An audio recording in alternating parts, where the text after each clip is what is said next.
When we last followed the incredible journey of the Absolute Wonder Woman in Absolute Wonder Woman issue 2, Diana stumbled upon Steve Trevor stranded in the depths of hell, hinting at the spark of a budding romance.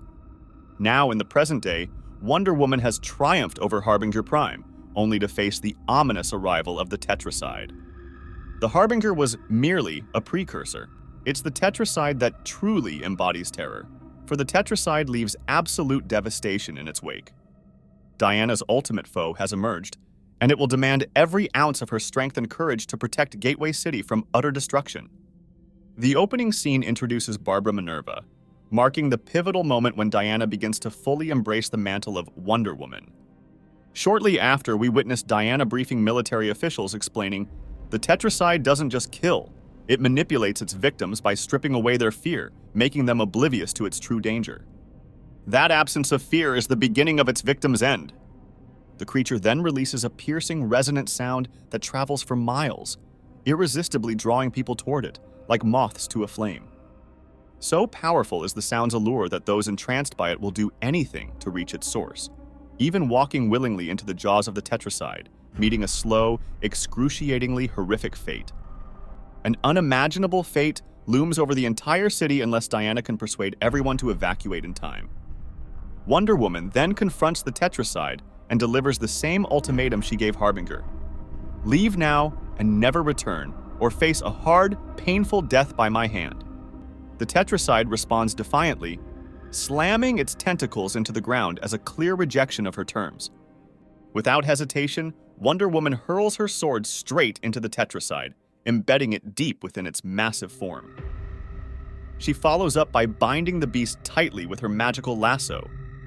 From above, Pegasus unleashes an aerial assault, striking the creature with a barrage of hellfire. The Tetracide retaliates by ripping the sword from its body and flinging it into the nearby waters.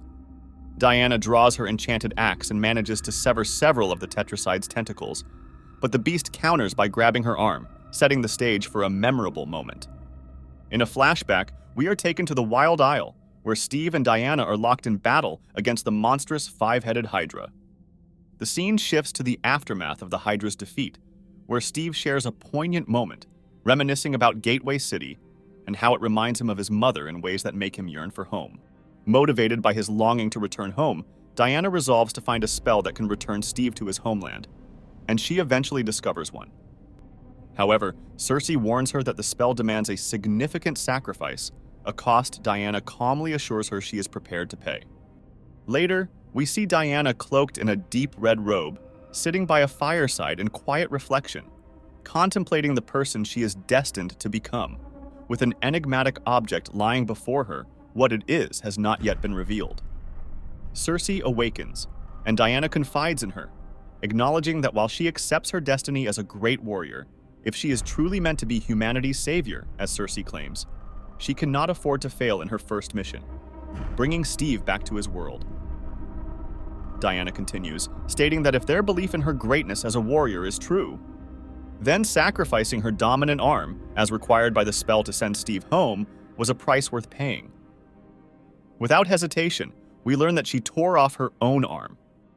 This moment is a profound testament to her character, demonstrating her willingness to give up parts of herself, even her life, to protect the innocent, particularly in a world heavily influenced by Darkseid's evil energy. On a broader level, it also reflects Diana's deep connection to her heritage, showing her determination not to disappoint her ancestors and her resolve to embody the courage and love they once upheld. The story shifts back to the present, where her magical arm is violently torn off by the Tetracide. Forced to retreat, she returns to the military base, urging them once more to accelerate the evacuation of the city's residents. We see her attach a metal prosthetic arm as she sternly warns them to act faster, emphasizing that the Tetracide will soon begin its deadly, enticing sound. Just as Circe was stunned by Diana's earlier sacrifice, this act speaks volumes about her character. Diana is willing to go to extraordinary lengths to do what's right, always placing others before herself.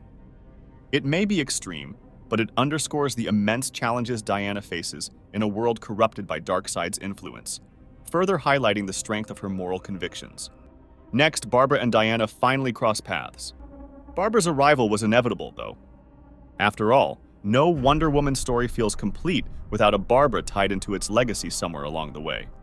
Instead of framing their dynamic as strictly friends or adversaries, the writer uses Barbara to provide Diana with a deeper connection to her heritage, opening doors to intriguing possibilities for future narratives. Their bond is immediate, but the moment is fleeting, overwhelmed by the chaos erupting all around them. Diana soon turns her attention back to her battle with the Tetracide, formulating a bold plan to confront it. Realizing she needs the power of local media to implement her strategy, she reaches out to spread a vital message. She seeks out a local reporter, urging them to warn the public about the imminent danger of the Tetracide, especially its sound. A sound that will drive people to willingly sacrifice themselves. Diana shares her daring solution. She plans to use magic to temporarily deafen the entire population, believing this drastic measure is their best chance for survival.